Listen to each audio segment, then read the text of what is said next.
Harry Potter. I'm reviewing all the Harry Potter movies. That's right, we're gonna do that.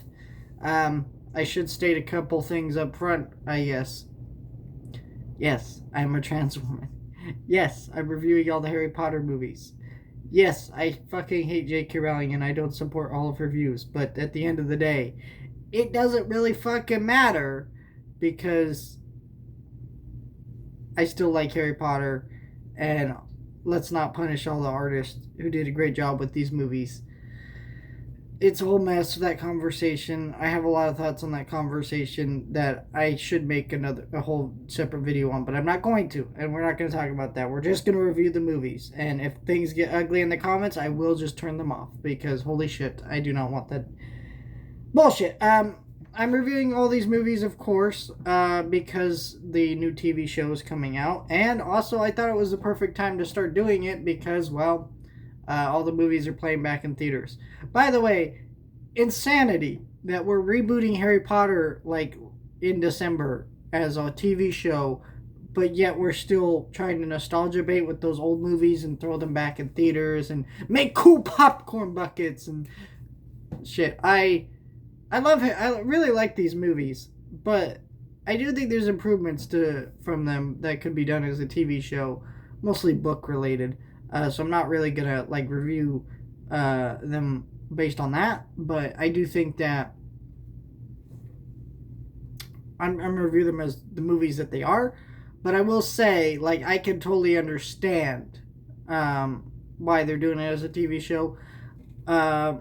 Other than just money, like I think there's actually creative reasons so far that I have not seen yet, but I think there still might be some creative reasons to do things. We'll see how it goes.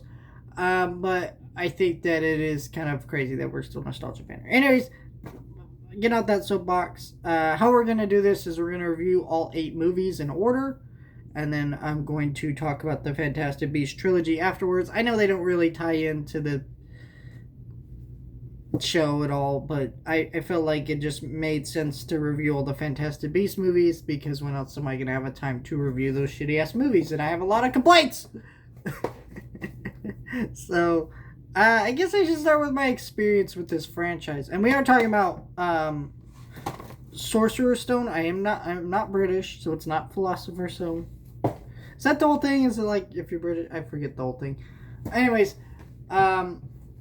my experience with Harry Potter was this. I had lots of family members growing up that were super into Harry Potter, but it just was never my thing. First of all, I was born in 2003, so I was young enough to where I knew they were a thing, but they were kind of already happening before I was even born, right?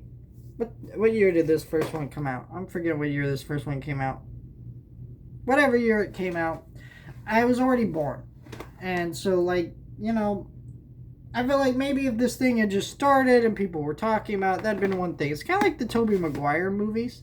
Like, realistically, I guess I should have grown up with them, but I didn't because, well, they had kind of already started and I was just kind of, you know, still young enough that I wasn't ready for it. So then when I started being kind of older and wanting to check out Harry Potter because I've had family members into it for years, I tried watching the first 3 and they just didn't really connect with me, except for the first one. But I don't know, I just stopped. I always meant to go back and finish the thing because I kind of wanted to see what the big deal was. But at the end of the day, I like it, but I just didn't connect with it. And then I think what it was is I saw the first Harry Potter movie back in theaters. I think it was a year or 2 ago because they had a Fathom event where they're showing the first one in 3D. And I enjoyed the first one. I was like, well, I've never seen it in 3D. That sounds kind of fun. It's shown at a time that I can go. So I bought a ticket, I went, and I was like, man, this movie is great. And then I went home and I just was like, you know what, I'm in a Harry Potter mood. And then I watched all the movies again. And it finally clicked. I'm like, okay, I understand this and I get it.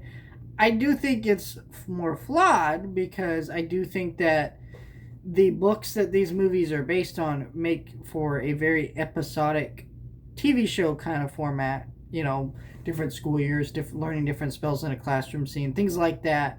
But, and they always felt a little bit long, but I think that I finally got why people like this franchise. And this movie is the one I've seen the most times because I think it's the easiest to watch because this movie is special. First of all, Chris Columbus is just really fucking good with child actors. I mean, Uncle Buck, Home Alone. Well, he didn't do Uncle Buck, but right? I don't remember the whole thing with Uncle Buck, but I thought he directed Uncle Buck. Could be wrong about that. Someone fact check me. But Home Alone. He's really great with child actors, and so while the actors in this movie, like they're still coming into their roles and still trying to figure it out, they're still really fucking good. Uh, in a lot of it, like Daniel Radcliffe is charismatic in this. Hermione's a little snotty, but she works well enough. And then you got freaking Rupert Grint, who does a great job as Ron. So you kind of like it already. And I think this movie just makes magic seem cool and interesting in such a unique way that I think is just like it makes you excited. Like when you watch this movie, like it just does such a great job of throwing you into this world and that beautiful John Williams score. He didn't go. I kind of forget that he didn't go on to score the rest of the Harry Potter movies because his score is so like just with this franchise. You hear it at the Universal parks. You hear it. I hear it at work. Where we have a boss who likes to throw movie scores in our radio in our lobby because we work at a theater, right? So makes sense. But I hear that all the time, and it just is like iconic. But you kind of forget that. Oh, it is kind of its own unique breed of things. And I think it is a great score, and I love it. But I just find that so funny that we kind of forget that. Oh yeah, it wasn't what we thought it was. I really like this. So I don't know. Hagrid is just wonderful in this movie. I don't think it's the best Harry Potter movie, but I think it's like the one that's the easiest watch because especially it's like classic children's fantasy of like, hey, you get sucked off to a different world and the way everything plays out. It's just really wonderfully done, and I think that it is like the set designs and the costume designs are just crazy when you watch this movie. Merely, it's kind of true of all these, but this is just like the one where the first time it really blows your mind because you're like, well, this is the introduction to everything, and it's just great. I really like this movie. The wizard chess scene, I mean, come on. That's one of the coolest scenes in just fucking movie history right there to me.